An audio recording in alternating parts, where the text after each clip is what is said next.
All right, welcome back to a special episode of Nemo Radio. We've also got Nemo Video. This is another guest in what I'm calling a superstar series. Yes, Deb Lauren, you are a superstar. Superstar! Ow!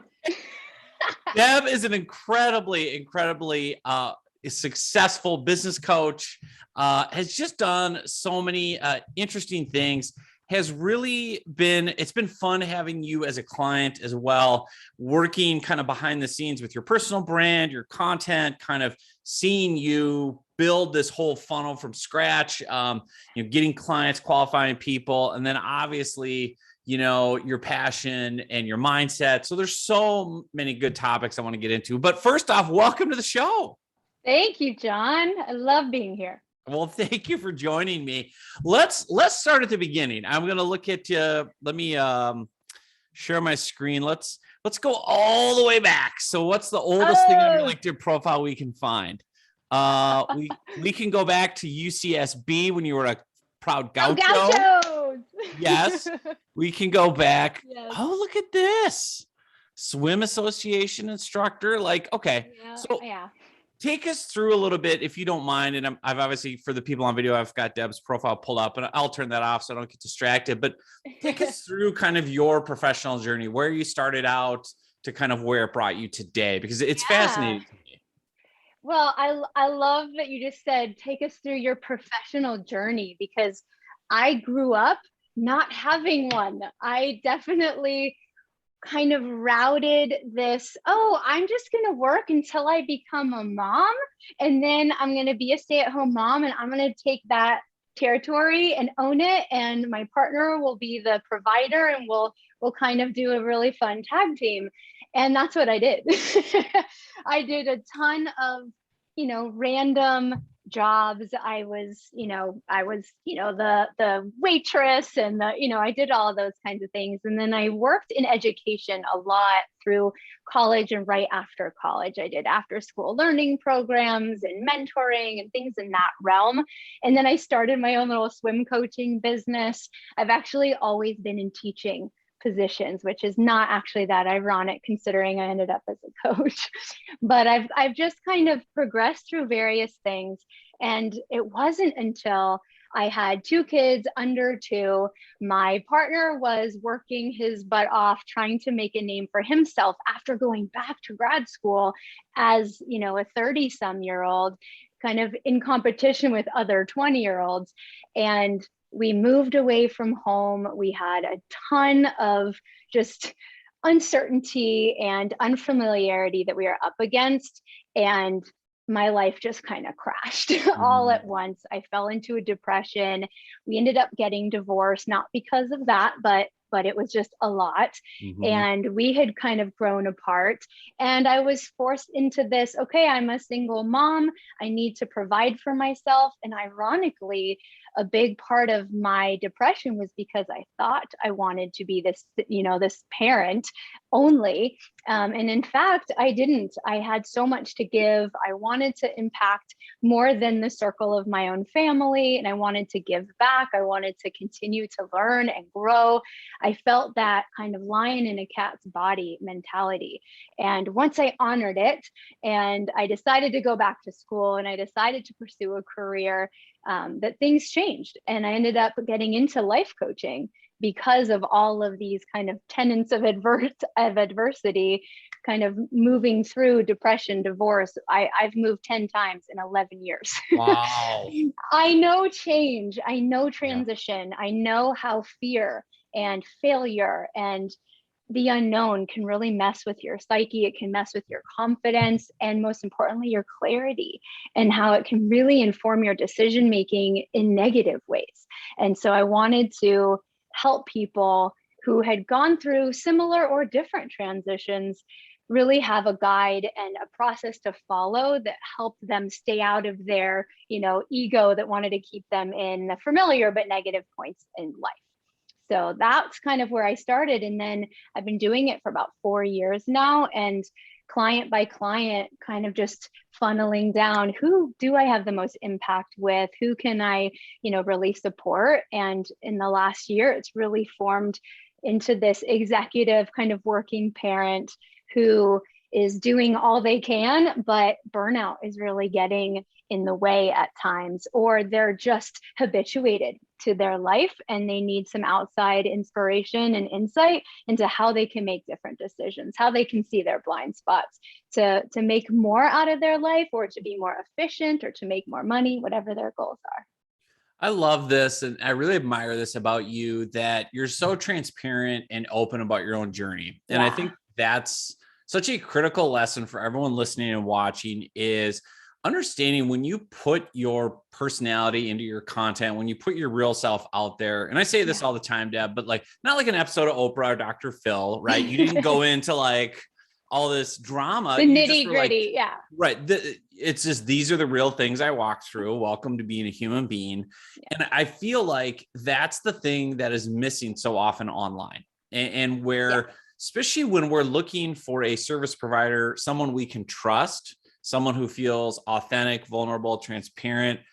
Obviously with coaches and consultants, I mean, nothing better. And just kudos to you for recognizing that. And I'm actually going to pull up some of your content as we do that, because I think that really does show people. So I'm going to actually pull up on the screen. Like, you've got a great, I know some of the stories you told us, like, you know, I love this subject line for one of the emails. I threw a mug at the wall. I threw a mug at the wall in frustration. What a hook. Who doesn't want to know that story? So tell me the story behind that email, because that's such a good opener, right? Like, who hasn't been there? Oh my God. It's such a familial joke too, because obviously, so my kids are now 12 almost. Oh my gosh, 11 and a half and 9.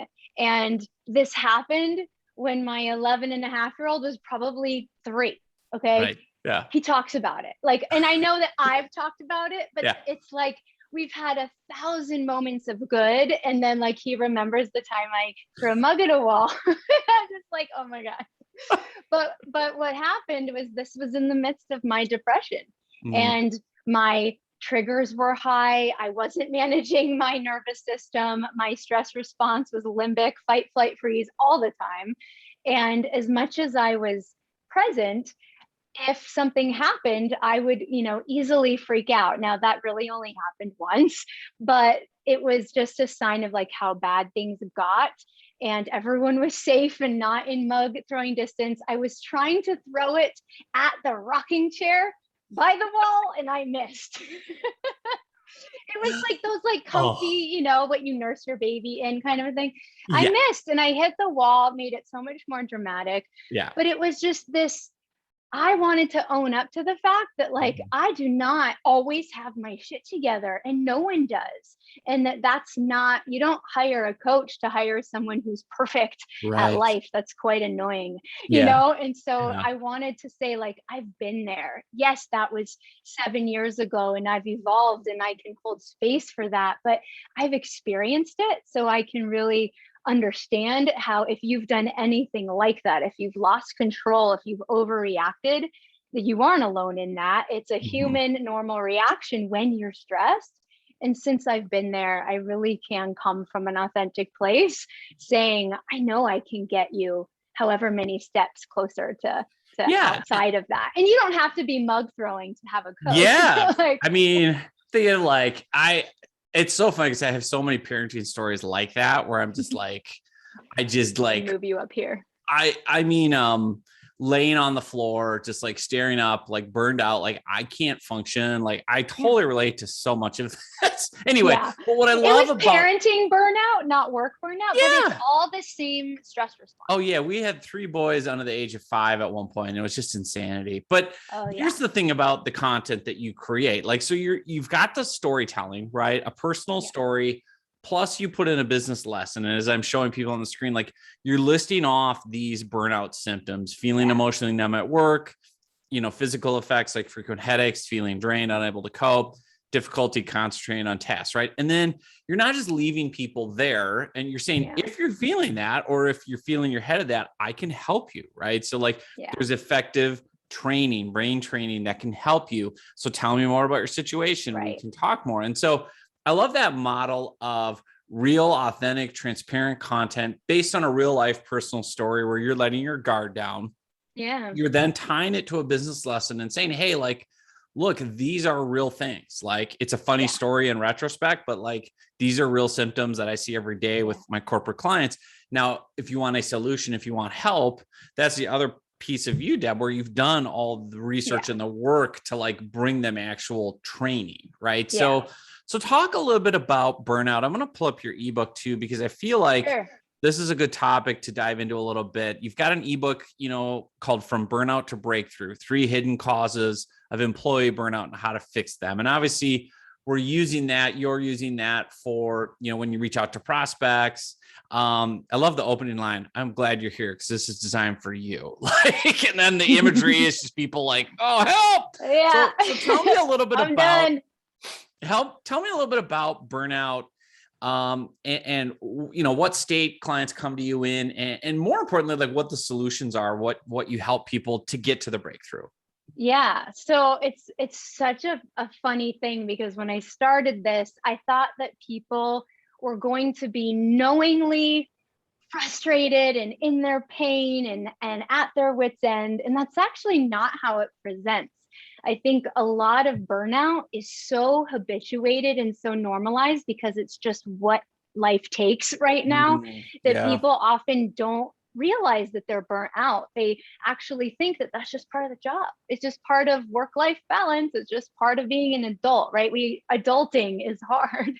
And so kind of learning how to approach this topic that can have a stigma to it too. It's like, oh, I'm a leader. Like I work with executives. Like, people don't want to admit that they've taken on more than they can chew, or that they can't handle the hard parts about managing teams and dealing with employee conflicts and all that minutia. And so this book was really meant to give some insight into the hidden causes, the things that aren't so obvious, I like that maybe you're not actually paying attention to because you're very caught up in this kind of world of bigger, faster, stronger. You got to come in early, leave late, that whole culture.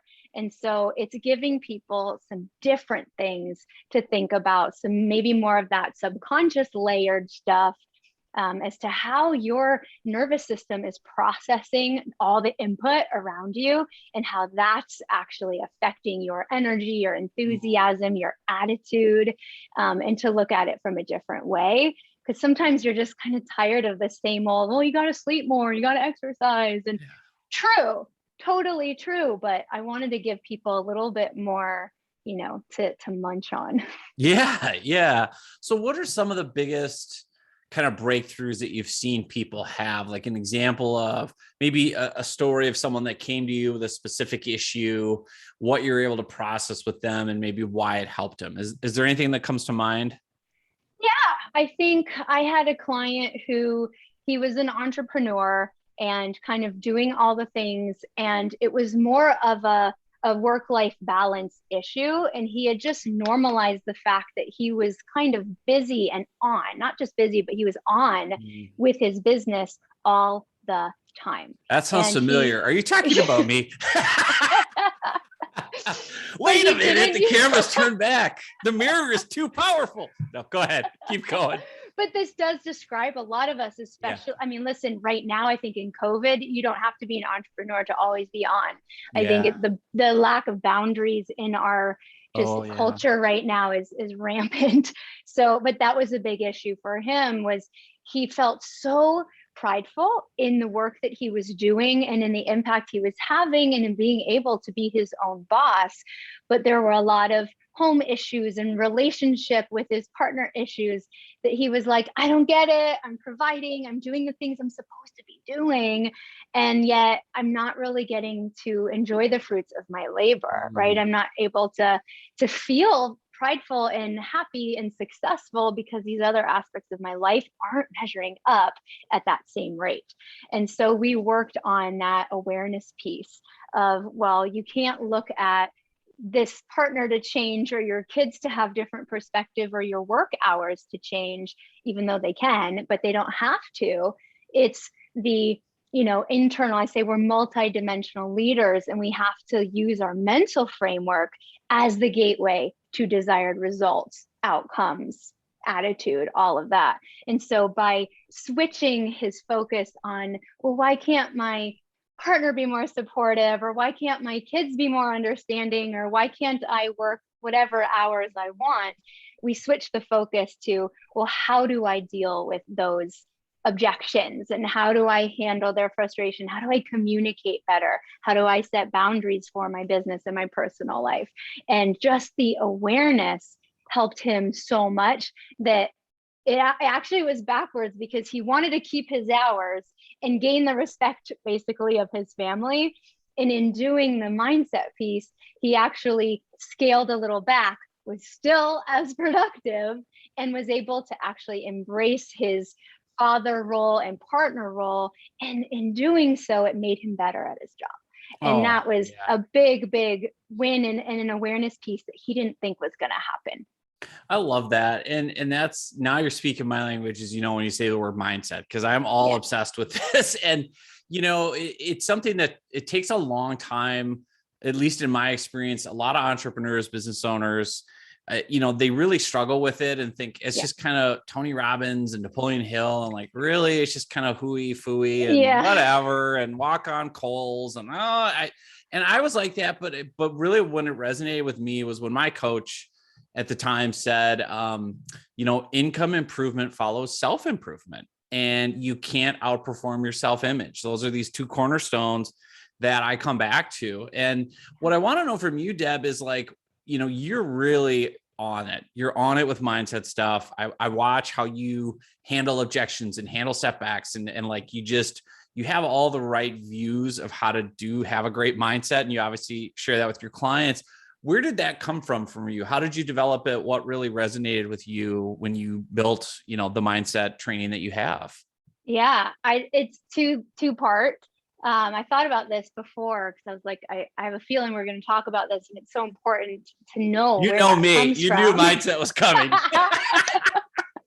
Yeah. But it's twofold. One is more of the obvious, and that's, I'm a voracious reader, and I'm always trying to educate myself. So I'm always reading books that have that kind of, personal development flair to them. Go for No is a huge favorite of mine. Like there's this amazing read. It's like 70 pages. You can read it in a day. It'll change your life.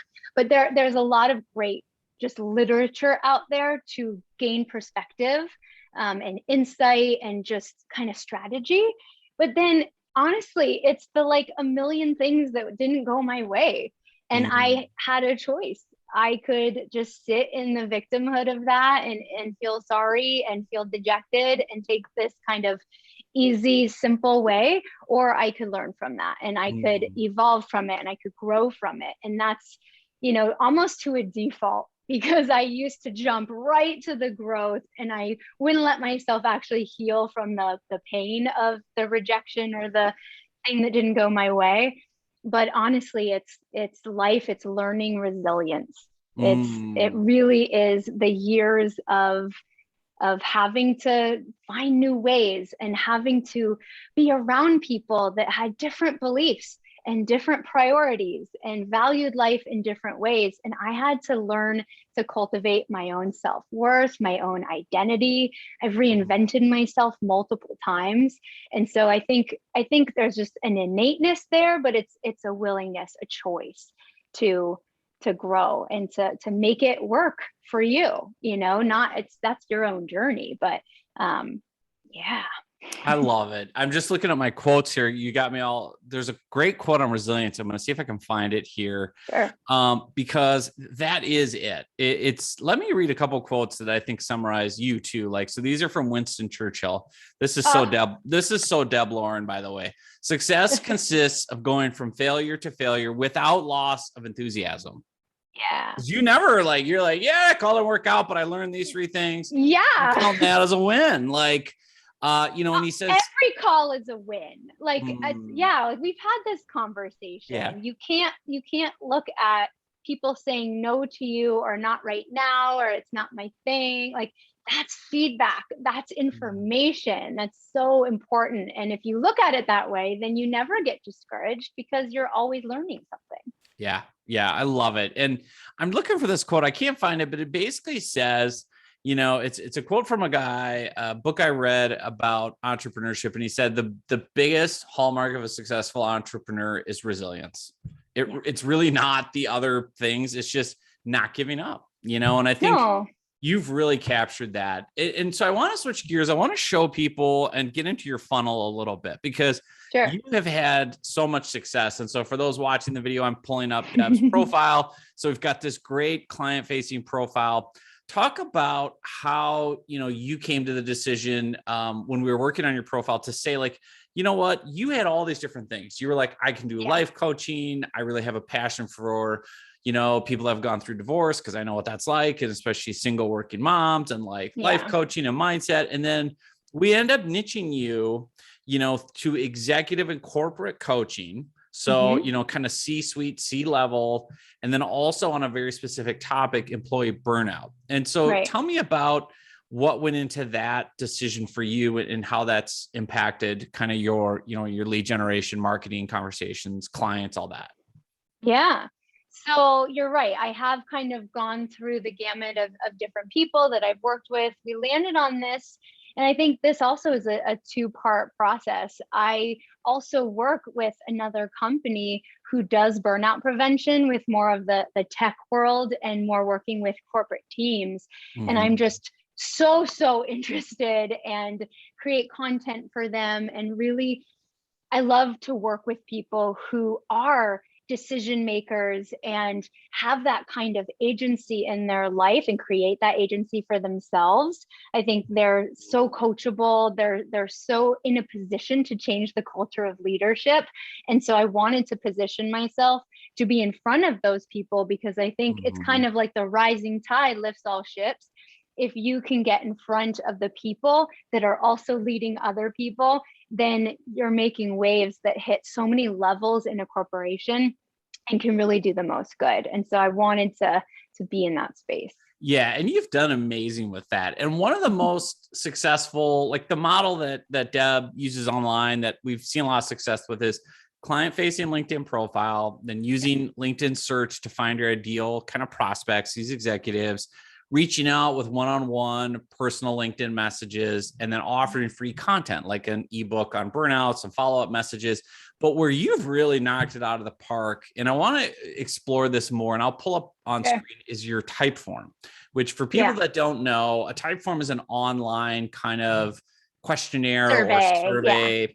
But what's really interesting about Typeform, the reason we really like it is it lets you do logic jumps. So if someone says they rate a 7 on a scale of 1 to 10, they see a certain follow-up question. If they say they're an 8, they see a different question. Like, you can be that nuanced. It's like choose your own adventure surveys. And of all the different clients we've worked with, I feel like you've had probably the highest converting or filled out Typeform. So I want to walk through it and kind of get your commentary on it as we go. So page 1, we've got you looking, into the camera, right? This is the serious Deb. I love it.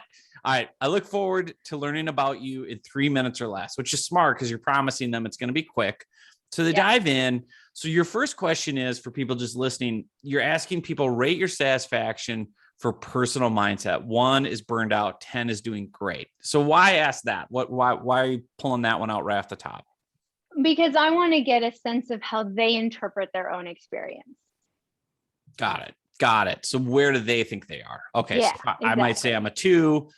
Okay. Rate your satisfaction. And I like this because you're giving numbers. You're almost like creating a scorecard for people, right? Rate your satisfaction in your career. 1 burned out, 10 doing great. You have to make it easy for them to answer it. See, and I feel like as a prospect, now I'm seeing why you get so many filled out. Like, this feels easy. Like, I can do this. I can click numbers. Rate your satisfaction with your finances. 1 burned out, 10 doing great. So like, people can, you'll also see the thought patterns. Are people at extreme ends, or are they in the middle? Right? Are they all 1s and 10s, or are they 5s? They tend to be very similar. Occasionally there's an outlier, but usually how you do one thing is how you do all things. I love this. And so you're talking about like rate your satisfaction with your home life, 1 to 10. Okay. This is interesting. Do you feel, look at this. I like this graphic.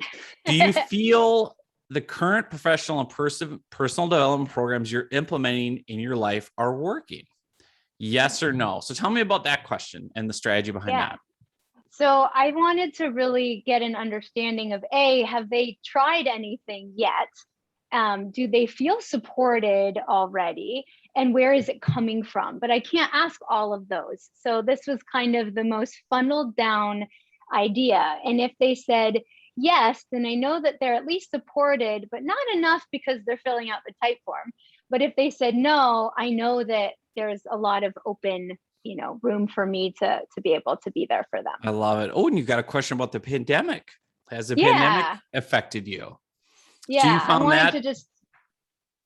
wanted to see if that was still an issue or not. And again, just getting a sense, none of these are hugely defining questions, but they just set the tone for where are they coming from, because it's not until later that we really dig deep, but I'm just trying to qualify them. Are they the type of person that is aligned for a coaching relationship? Interesting. Yeah. Pre-qualifying, and not leading. You're leading with mindset questions, and more importantly, how they view themselves. Like that's one of the secrets to success is getting into the other person's headspace and seeing how they think and view it. Because it doesn't matter what you think. It matters what they think or what they believe they want or need. So then you have a great one that says, what do you think is the single biggest hurdle right now holding you back from achieving your goals? And then you actually make it easy. You give them multiple choice, not enough time, insufficient childcare support, fear of failing, believing I don't have control, too much would have to change, burnout, bandwidth, something else. That's interesting. Did you come up with those choices just based on what clients have told you, or how did you get that list? Okay. Yeah, it's all based on what I've heard. Got it. from clients, from market research.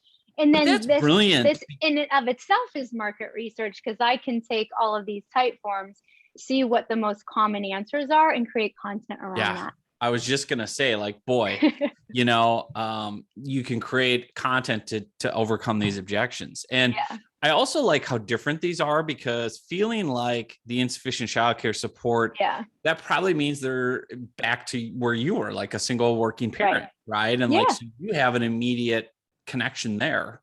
Whereas fear of failing is different. You can bring in mindset stuff. Yeah, I love this.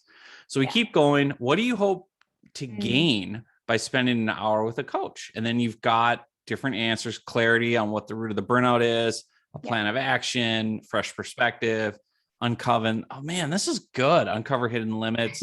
You got this figured out, Deb. Okay. So then we put in our name. Then we just kind of put in the basics, name, email, etc. And then take me through what happens after they submit the form. Like, where do we go from there when you get one? And let's not forget that this form is an iteration of a much longer form that we did for a good 3 months. And we weren't seeing at least as much as I wanted. I think we were getting like, let's be real, we were getting like industry standards, but we weren't getting what I wanted. Right. So I was like, this might be good enough, but I think we can do better. And I think that we might be missing the mark asking 18 questions instead of 8, And so the beauty of Typeform is you can measure that. You can see where people quit, what percentage finish versus leave. Do they leave at a certain question? And one of the things I always preach with our clients that Deb takes to heart is test, tweak, adjust, tweak, adjust. And so it's just feedback. It's just feedback. There's no good or bad. We don't have to get emotional about it. It's just like the longer form's not converting where we want. Let's try a condensed version and keep the key stuff. So I love that you pointed that out. Thank you. Like we had to really adjust that. And again, the feedback on Typeform is so amazing, because we realized that I had started with an open form question, turned everyone off. They wouldn't go forward. After they were like, oh, it's going to take too long. Yeah. I felt that as a prospect going through, like, 1, 2, 3. I just click on numbers. I felt choice or rating. It felt doable. It didn't feel, you didn't start with like, tell me your life story. Like, like too much time. Like it was brilliant. It's like number, multiple choice. It was like, let's just make this super easy. Yeah. And I think people, it's a big deal that they click that link to begin with. Let's reward them by not taking more than a few minutes and making it super easy to write those answers down. They don't have to think too much.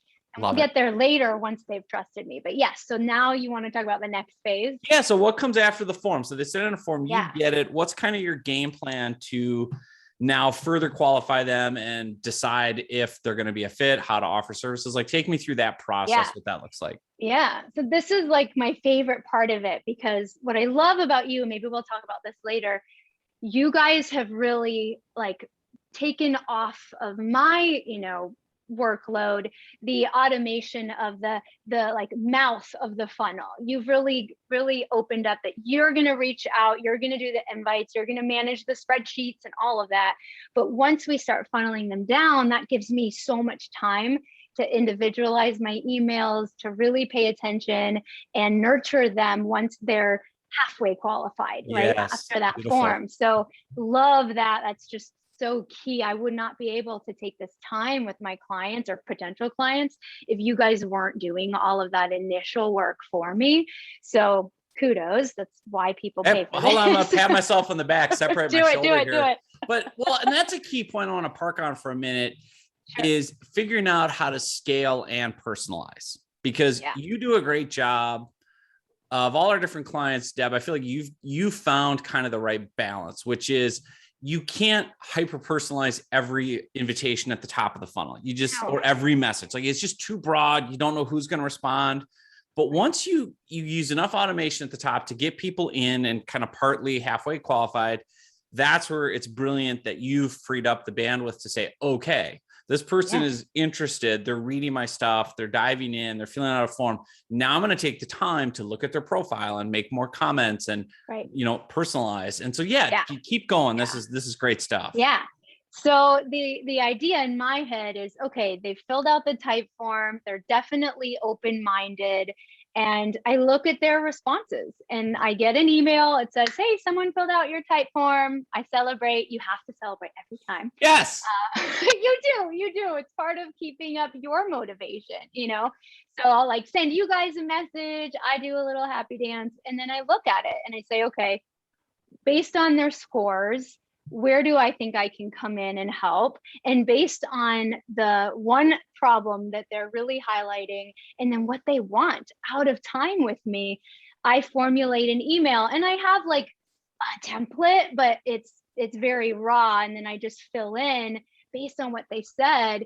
Hey, like, I'm really impressed. I have a client now. He had all nines. He wasn't actually burnt out, but he still valued having additional insight. He valued having someone that wasn't him hold him accountable to his new goals.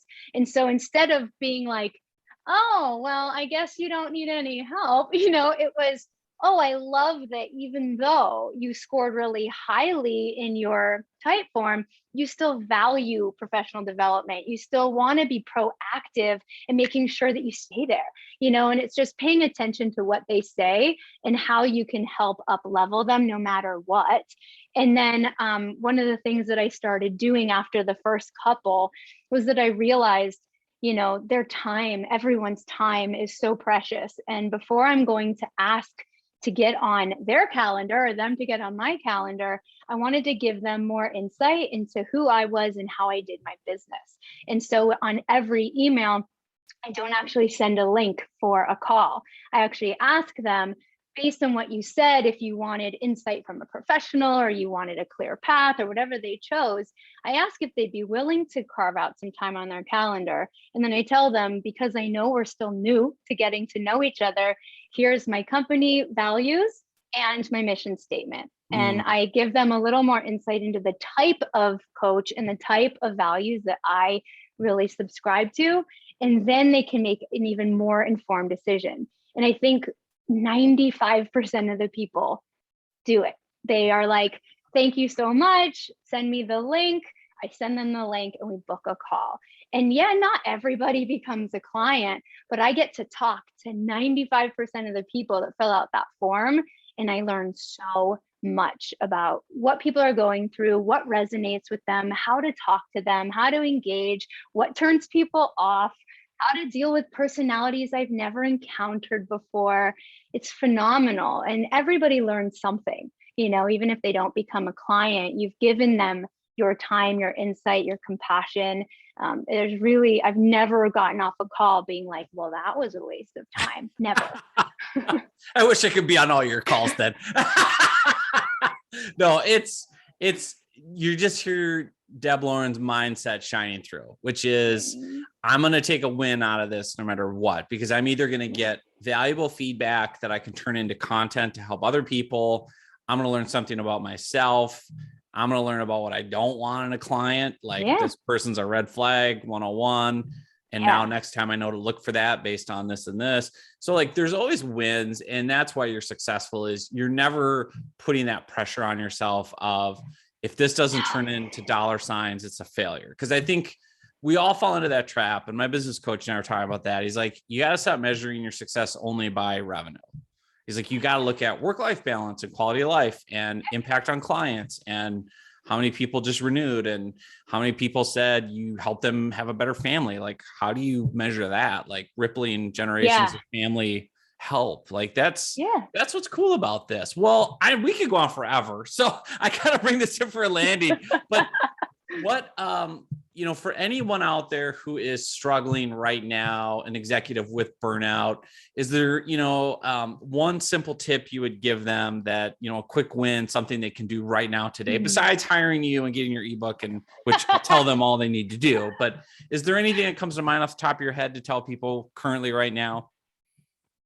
Yeah. I mean, I think we all need to give ourselves a break. I think knowing that the way you see your world, the lens that you have is just that, it's a lens. It's not necessarily reality. And I think if you can remind yourself that you're doing the best you can with the tools that you have and the awareness that you have, then you can kind of just exhale a little bit and get out of that automatic stress response, because most of us are in a chronic stress response all the time. And it really does inform your decision making. You see lack everywhere. You see proof of what you already believe everywhere. It's part of how the brain is so awesome, but it's also why it gets in your way. And so just to remember to take a step back and just be kind to yourself. You're doing the best you can with the knowledge and tools you have, and that there is support out there, and that there's no shame in asking for that. I mean, think about the top athletes, think about the top business leaders. They all have coaches. They need it. You cannot sustain high performance all the time without that kind of support system, without kind of building your bench. And I think it's really important to be able to have that self-awareness. What a great answer. Everyone just needs to give Deb all their money. You're so good at this. You're so good at this. Oh my God. It's an exchange of value. Well, it's just, you really, but no, like I've studied this stuff for a long time, and it's like, yes, you're a client and everything, but like, you really get it. Like you really do understand what people need to achieve and do. And so, okay, so where should people go online to find you? Obviously on LinkedIn, you're there as Deborah. Yes. Deborah Lauren. I've got your page pulled up. But yeah, anywhere else online they should try to connect? Yeah, if you're into social media, I'm on Instagram at Deb Lauren Coaching. And then I'm actually redoing it, but you can check out deblaurencoaching.com. I'm always up level and everything. I love it. Thank you so much for coming on the show today. Welcome.